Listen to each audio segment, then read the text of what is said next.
In general aviation, everyone's always been super friendly, helpful, and welcoming. There's a feeling of camaraderie that I haven't seen anywhere else. Mooney pilots share a special bond for the love of the aircraft. I was fortunate enough to meet several Mooney pilots at the Thomasville fly-in and park next to a Mooney that had gone through an incredible restoration. More about that in a little bit. This is Thomasville Fly-In Part 2.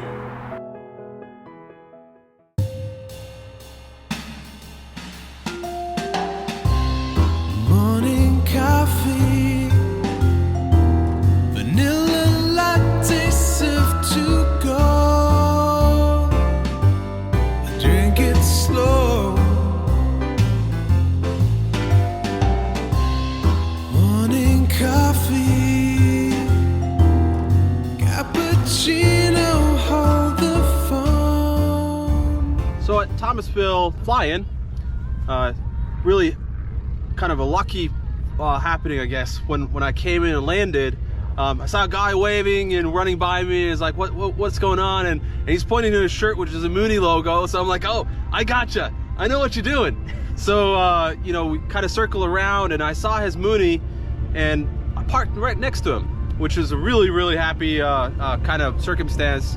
So we got to share lots of Mooney stories over here. But his airplane's got like a really special story to it, and I thought, you know what? I think, Mark, you'd like to share that story as well. Hey guys, my name's Mark. I live out in Kissimmee, and I got very lucky. I bumped into him, and we're going to be, lifelong friends now, I'm sure. But of course, we're aviation enthusiasts, and what do? We share aviation stories. Right. His go back a little bit longer than mine does, but I go back about 6 years. He goes quite a bit farther back than mine. But tell me what age is your Mooney? So this started off as a 1965 C model. Okay. And a friend of mine owned it, which is another crazy story. I haven't even told you yet. Yeah. But I met this guy named Carlos, a really good friend of mine, and I met him right when I moved to Kissimmee, Florida, when I retired from the Army, and we kind of became friends. He's a mechanic, I'm a mechanic, so we kind of meshed. He's an awesome guy. He's like a father to me. And then about 3 years later, he actually asked me if I would be interested in a partnership. Cool. This plane had a bad engine in it, and was sitting outside for a couple years waiting on some love. Right. I spoke to my wife. My wife said, sure, if you sell your race car and you sell your Harley, you can buy a plane. Right. And I think I really think she didn't think I'd do it. But I got it in my phone the date she said it, and I said, remember this? And she said, I got it. So I sold my Harley and sold my race car, and Nice. went and bought a plane. Nice. And she's amazing. My wife is an amazing woman. She helped me out, with ideas and stuff and how we wanted to do this. So so what happened was, this had a bad engine, a crack case, and Carlos and I were going to put another 0360 in it, and we just by happenstance came across a M20E, a 66 model that was corroded out, didn't have any wings, but it had a good engine and a lot of good parts on it. So we said, well, here's an idea, let's do the conversion. Right. So we called up Laser and we did the conversion, bought the STC, and we did the conversion. And then a lot of bad things happened. What I mean by that is we got caught up into the why we're here's, right? I mean, well, why we're here and this is taken apart, let's do this. And why we got the interior out, let's put new rugs in. Okay, well, now that we got new rugs, let's put new seats in. Oh, you know what? Our seats... you know what? And then he goes, well, you know what? Our seats don't have headrests, so while we're here, let's create some headrests. And one thing turned into another. So now, what started out as a M20C Ranger is now a M20C/E Super Ranger. I love that. Which That's is what great. we call it. Because an E model is actually called the Super 21. But because she wasn't born an E model, she's not technically an E. So I thought it would be a cool play on words. And I'll show you later the little logo we made. And we call her a Super Ranger. And that's kind of how she got her story and how we did the conversion. In a bit here, I'll show you the inside, and Yeah. she's pretty up to date. She's incredible. So it's got a fuel injected 200 horsepower engine to it, and so you've done a ton of mods to this plane. Correct. With the conversion. For example, you have speed brakes I have speed brakes. on the plane, and of course the engine. But what else? Can you tell me a little bit more? So we have the speed brakes, which Carlos put in prior to me buying them. When I bought it, it still had a vacuum system, and we had that because of our backup attitude indicator was vacuum. Right. So we had a vacuum step down here. Right. Well, the step broke, and you can't buy the bellows anymore. And if you do, they're on their way out anyways. So we said, you know what? Let's switch it over to a electric step. And while we're there, Right. let's While go we're ahead. there. While Yeah. we're there, let's go ahead and put in a new AV30 backup attitude indicator, which is what we did, and we were Right. able to eliminate the vacuum system. Right. And you got Avidyne MVP 50. Yeah, engine monitor there. And you got an autopilot as well. Yep, I have the STEC 65 autopilot. I have the Avidyne MVP 50 engine analyzer. I have the Aspen IFD 440 Right. touchscreen GPS. Right. Then your standard audio panel, Right. standard regular Garmin transponder, and then another Right. Garmin backup COM2, NAV2. But you got the best of both worlds because you've got the Johnson bar giving the simplicity, but you've got like a completely updated instrument panel. Correct. I believe in don't change what works. So, you know, this is one of the few certified airplanes that don't have to have a backup system for the gear. That's right. Because everything's mechanical. It's just a bar, just like yours. Right. And you just put it down, Right. and it works every time. If it doesn't work, well, you know, Right. it is what it is. But Right. they don't usually fail. You know, if they fail, it's not the gear problem. It's usually a lock. Right. The down lock on the Right. aircraft. Right. You know, but again, this one, you know, along with those avionics, we also have two Aspens. We have are they Aspen? Yeah, two Aspens, an MFD and a PFD. Right. It's got XM radio in it, so I can listen to music when I'm cruising around. Nice. Yeah. It's got full leather, everything. We custom made the sides. We've got all new plastics. Spatial interior, Jaeger. Yeah. You got that. Spadal interior, which you'll see in a minute. Everything from the windows down is all spadal, which Yep. you buy in big sheets. It's already molded, but you have to cut it to fit. Right. And then everything from here up is plain plastics. Plain plastic, We right. did the plain plastics cover for going over the front wheel well, Nice. and we actually did some cool stuff on the door where we didn't want the door edges to be seen, so we kind of molded them into one place. It's got a custom Right. molded Right. headliner. Right. And it's even got an auto lean system in it.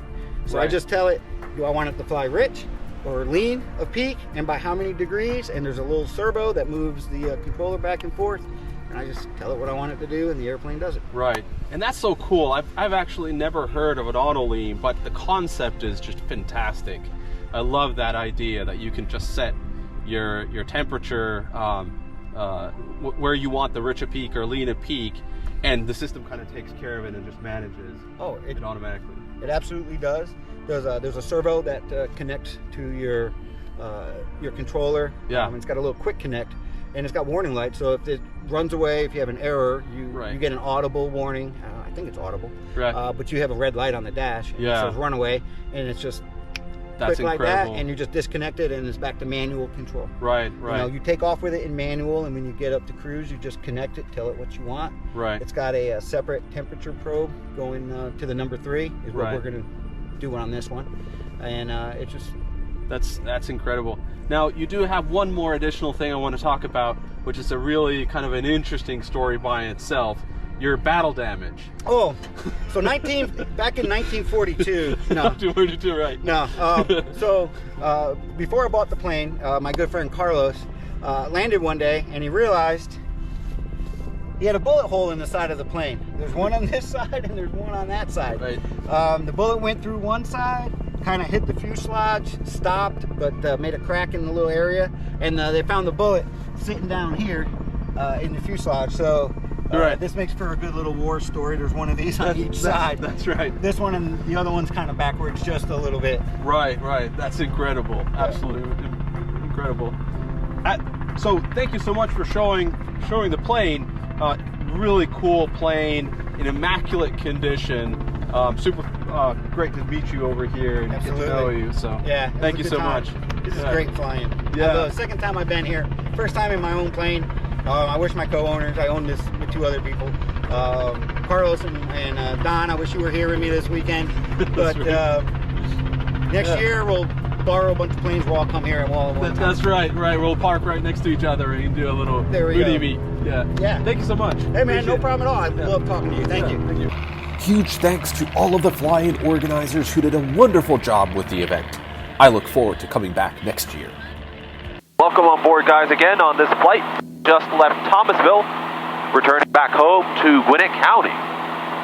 Jack Center, good morning, Baron 656 Sierra, All right. Charlie 7000. We got ourselves established at cruise. Charlie Jacksonville Center, Roger, good afternoon, Albany, October 3013. Coffee time. Number 54 Golf Romeo, Coffee this contact morning. Tallahassee, approach 135.8, have a good day. I made it strong this David morning. 77, contact Tallahassee, approach 135.8. .com. So 7241, contact Jacksonville Center, 135.62. So if you've never gone to Thomasville flying, highly recommend it. It was a lot of fun. Met some really great people. Some booty lovers like myself. Had a great time, absolutely great time.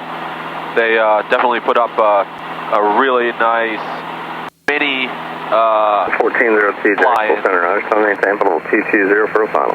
Now there was 200 planes there, so it was quite successful in terms of how many people showed up. The guys in Thomasville could not have asked for better weather for folks to show up. Just impeccable weather the whole weekend. Got a little bit cold at night though, I gotta tell you. It was like 40 some degrees. Hunker down in my sleeping bag. Number 112 Papa Hotel, contact Atlanta, approach 124.2. 24.2 for 2 Papa Hotel. Atlanta, good morning. Moody 112 Papa Hotel, level 7,500. Mooney 112 Papa Hotel, Atlanta, approach, good morning, be making altimeter 3010. 3010, 2 Papa Hotel. 155 true airspeed in knots. Can't complain about that one. Actually, a 2-knot headwind is what the calculator says. Some newer avionics, which I know most of you guys probably have, already do the math for you in real time, which is really cool. The older boxes don't do that. You got to plug in. Got to plug in most of the details to get that. November 112 Papa Hotel, contact Atlanta, approach 126.907. Have a good day. 126.907 for 2 Papa Hotel. Thanks for your help. Atlanta, good morning. Moody 112 Papa Hotel, level 7,500. November 112 Papa Hotel, land approach. Roger, advise whiskey, runway 25 is the active. Roger, 2 Papa Hotel. Approach Moody 112 Papa Hotel has Gwinnett County in sight. November 112 Papa Hotel, contact Lawrenceville Tower, 124.1. 24-1, thanks for your help, 2 Papa Hotel. Gwinnett Tower, Moody 112 Papa Hotel. 112 Papa Hotel, Gwinnett Tower, 3 mile left base, runway 25. 3 mile left base, 25, 2 Papa Hotel. Fuel pump is on, landing lights are on, ram air closed. Alright, so we're slowing down for gear extension speed. Lots of birds around 42 here. Gwinnett Tower, keep it moving please, turn left heading 180, runway 25, clear for takeoff. Clear for takeoff, left 180. Yeah, we'll keep it rolling for All-Star 442. Gear is down and locked. And indicating. Swing lines right base, 25. Alright, November 2 Papa Hotel, go ahead and turn in towards the field. We're going to make you number 1, runway 25, clear to land. Clear to land, 25, 2 Papa Hotel. 35 uniform, number 2, following Mooney traffic on a 2 mile left base, report that traffic inside. Roger that, we're looking. 35 uniform. Traffic inside, 35 uniform, following behind. 35 uniform, traffic ahead of you is a full stop, you number 2, runway 25, clear to land. Clear land number 2, 35 uniform. Gwinnett Tower, Helicopter 159 Mike Hotel. 159 Mike Hotel, Gwinnett Tower. 159 Mike Hotel, 6 to the north with whiskey, inbound for landing north side. Gear is down and locked. 1 north for landing north side. Fuel pump is on. 159 Mike Hotel. Mixture rich, prop full forward. So great having you guys on this flight with me again. I hope you enjoyed it. If you like the videos, hit that like button. And if you haven't subscribed, think about subscribing. I appreciate them.